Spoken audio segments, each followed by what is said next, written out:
తాకట్లో ఉన్న మీ బంగారాన్ని విడిపించి ఆ రోజు ఆన్లైన్ రేటుకి కొంటాం. Sharma gold company. నమస్కారం, సుమన్ టీవీకి స్వాగతం. మార్చి నెల ద్వాదశ రాశుల వారికి ఏ రకంగా ఉండబోతుంది, గ్రహ స్థితిగతులు ఎలా ఉన్నాయి, ఎటువంటి ఫలితాలను ఇస్తున్నాయి, ఎటువంటి పరిహారాలను వీళ్ళు పాటించుకోవాలి, ఈ అంశాలన్నీ తెలియజేసేందుకు మనతో పాటు ఉన్నారు ప్రముఖ జ్యోతిష్య రత్న, జ్యోతిష్య చక్ర వైభవ నిపుణ డాక్టర్ రాళ్లపల్లి రవికుమార్ గారు.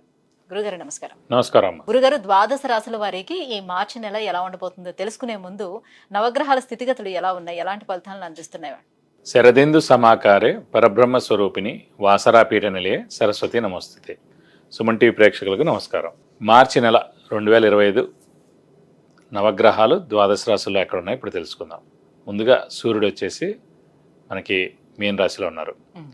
అలాగే కుజుడు మనకి మిథున్ రాశిలో ఉన్నారు. అలాగే రాహు వచ్చి మనకి మీన రాశిలో ఉన్నారు.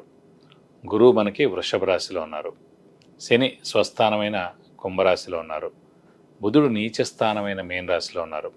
కేతు కన్యా రాశిలో ఉన్నారు.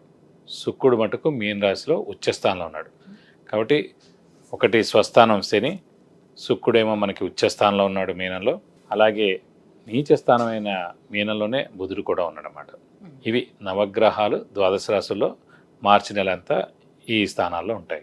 గురుగారు, ఈ మార్చి నెలలో మరి వృశ్చిక రాశి వారికి ఎలా ఉండబోతుంది? సో ఇప్పటి నుంచో వీళ్ళ అర్ధాష్టమ శనితో కూడా సఫర్ అవుతూ వస్తున్నారు కాబట్టి మార్చి మాసం వరకు వీరికి ఎలా ఉంది? తప్పకుండా. వృశ్చిక రాశి అనగానే మనకి విశాఖ 4వ పాదం, అనురాధ 1, 2, 3, 4 పాదాలు, జ్యేష్ఠ 1, 2, 3, 4 పాదాలు, ఈ నక్షత్రాల సమూహం అంతా మనకి వృశ్చిక రాశిలోకి వస్తుంది. వీళ్ళు తీసుకుంటే ఈ అర్ధాష్టమ శని ఏదైతే మీరు అన్నారో, అలాగే వీళ్ళు ఏదైతే ఈ 2.5 సంవత్సరాల నుంచి అనుభవిస్తున్నారో అవంతా కూడా ఈ మార్చి 31 తారీఖు కల్లా మొత్తం అయిపోతుంది. పంచమ స్థానంలోకి వెళ్తాడు శని. ఇక్కడ ముఖ్యంగా అర్ధాష్టమ శని వలన విద్యలో ఆటంకాలు, అలాగే ఉద్యోగం మార్పులు, ఉద్యోగం పోవడం, అనారోగ్యం, ఇంట్లో దెబ్బలాట్లు, వెహికల్ యాక్సిడెంట్, అలాగే నిందలు పడడం, డబ్బు ఖర్చు విపరీతంగా ఉండడం, అలా ఇంట్లో పెద్దవాళ్ళు చిన్నపిల్లల ఆరోగ్యం బాగుండకపోవడం, ఇవన్నీ కూడా గత 2.5 సంవత్సరాల నుంచి ఈ వృశ్చిక రాశి వారు అందరికీ జరిగింది. కొంతమంది సర్జరీలు కూడా అయ్యాయి. ఎందుకంటే అండి, వృశ్చిక రాశి అధిపతి కుజుడు. శనికి కుజుడికి అస్సలు పడదు. కాబట్టి ఈ వృశ్చిక రాశి వారు చాలా గడ్డు కాలం చూశారు. వారందరికీ మెయిన్గా ఇప్పుడు చెప్పేది ఏంటంటే, మనకి ఫస్ట్ ఏప్రిల్ నుంచి దేవుడి వల్ల అర్ధాష్టమ శని అనేది వెళ్ళిపోతుంది. అది కాకుండా గురువు ప్రస్తుతం అయితే సప్తమ స్థానంలో చాలా బాగున్నాడు. సో దైవికంగా చాలా బలంగా ఉన్నాడు. సో దైవబలం, దైవానుగ్రహం పరిపూర్ణంగా ఉంది వృశ్చిక రాశి వారికి.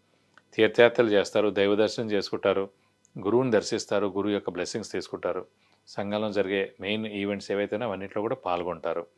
అలాగే వీరికి కొంతమందికి ఓల్డ్ ఏజ్ హోమ్ కానీ, గుడి కానీ, ఎన్జిఓ ఆర్గనైజేషన్ స్టార్ట్ చేయడం కానీ, దానికి ఏమైనా సపోర్ట్ చేయడం కానీ ఇంట్రెస్ట్ ఉంటుందండి. అదంతా కూడా ఇప్పుడు సరైన సమయం అనమాట.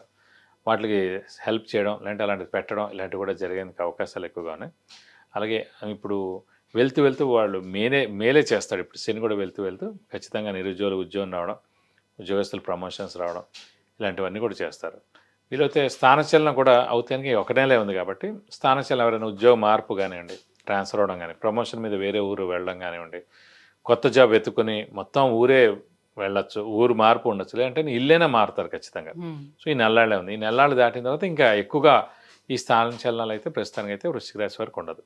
కాబట్టి ఓవరాల్గా చూసుకుంటే వీరికి యోగదాయకంగా ఉందనే చెప్పుకోవాలి. అంటే ఆరోగ్యపరంగా చూసుకుంటే ఎలాంటి అనారోగ్య సమస్యలు ఈ మాసం వరకు చూసుకుంటే ఎలా ఉంది? సాధారణంగా అంటే ఇందాక చెప్పుకున్నట్టు 2.5 సంవత్సరాలు మ్యాక్సిమం అనారోగ్యాలు కానివ్వండి, చిన్న సర్జరీలు కానివ్వండి, దెబ్బలు తగలడం కానీ, యాక్సిడెంట్స్ కానీ, ఇవన్నీ కూడా జరిగిపోయాయి. ఇంక ఈ 1 నెలలో ఖచ్చితంగా ఈ అనారోగ్యం ఉంటుందని ఏం చెప్పలేం. కానీ 99% దేవుడి వల్ల ఏ అనారోగ్యం ఉండదనే చెప్పుకోవాలి. వచ్చినా కూడా చిన్నవే ఉంటాయి. నేను నెలతోటి వెళ్ళిపోతుంది కాబట్టి అర్ధాష్టమ సరే వెళ్తూ మేలే చేస్తారు కాబట్టి ఏదైనా వచ్చినా కూడా చిన్న అనారోగ్యం ఉంటుంది. మేజర్గా అయితే ఏమి ఉండదు. వివాహ ప్రయత్నాలు అనుకూలించే అవకాశం ఎంతవరకు ఉంది? వృశ్చిక రాశి వారికి ప్రస్తుతం ఏంటంటే, మనకి మే 15 దాకా గురుబలం పరిపూర్ణంగా ఉంది కాబట్టి గట్టి ప్రయత్నం చేయడం, మానవ ప్రయత్నం చేయడం, ఇది ఖచ్చితంగా మే 15 లోపల కుదరడం కానీ, వివాహం అవడం కానీ అవకాశాలు 100% ఉన్నాయి. బట్ టైం మటుకు వేస్ట్ చేయడం. ఎందుకంటే మే 15 దాటిదంటే మళ్ళీ గురుబలం తక్కువగా ఉంటుంది. గురువు అష్టమ స్థానంలోకి వెళ్ళిపోతాడు. ఒకసారి గురుబలం తగ్గిందంటే అంత ఈజీ కాదు వివాహం అవడం. అప్పుడు చాలా కష్టపడాల్సి వస్తుంది. కాబట్టి ఖచ్చితంగా మే 15 లోపల కుదరడం కానీ, వివాహం అవడం కానీ ఖచ్చితంగా జరిగేందుకు అవకాశాలు ఎక్కువగా ఉన్నాయి. సంతాన యోగం కానీ, గృహయోగం కానీ వీళ్ళకి అనుకూలిస్తున్నాయని అంటే సంతాన యోగం కూడా మనకి సప్తమంలో గురువు ఉన్నాడు కాబట్టి ఈ మే 15 దాకే. సో కన్సీవ్ అవుతే కనుక ఈ మే 15 లోపల కన్సీవ్ అవడం, లేదంటే సంతానం కలిగేందుకు అవకాశాలు ఎక్కువగా ఉన్నాయి. మీరు ఇంకా గృహయోగం గురించి అంటే, గృహయోగాన్ని అంటే మిశ్రమంగా ఉందండి. అది 50-50 ఛాన్స్ అనమాట.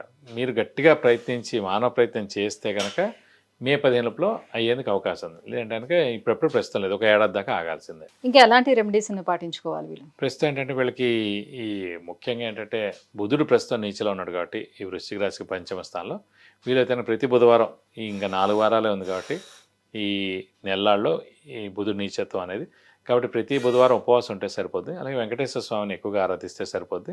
ప్రతిరోజు వెంకటేశ్వర స్వామి అష్టోత్తరం చదువుకుంటే మంచిది. అలాగే ప్రతి బుధవారం వెంకటేశ్వర స్వామి టెంపుల్కి వెళ్ళి 41 ప్రదక్షిణాలు చేస్తానుక మీకు అన్ని విధాలా మంచి చేకూరుతుంది. విద్య, ఉద్యోగం, వివాహం, వాహనం, ఆరోగ్యం, ఐశ్వర్యం వీటన్నిటి గురించి తెలుసుకోవాలంటే కింద స్క్రోల్ అవుతున్నటువంటి నెంబర్లకి కాల్ చేసి గురుగారి అపాయింట్మెంట్ పొందవచ్చు. గురుగారు, ఈ మార్చి నెలలోని వృశ్చిక రాశి వాళ్ళకి ఎలా ఉండబోతుంది, ఎలాంటి పరిహారాలు పాటించుకోవాలి, విషయాన్ని తెలియజేసినందుకు ధన్యవాదాలు. నమస్కారం.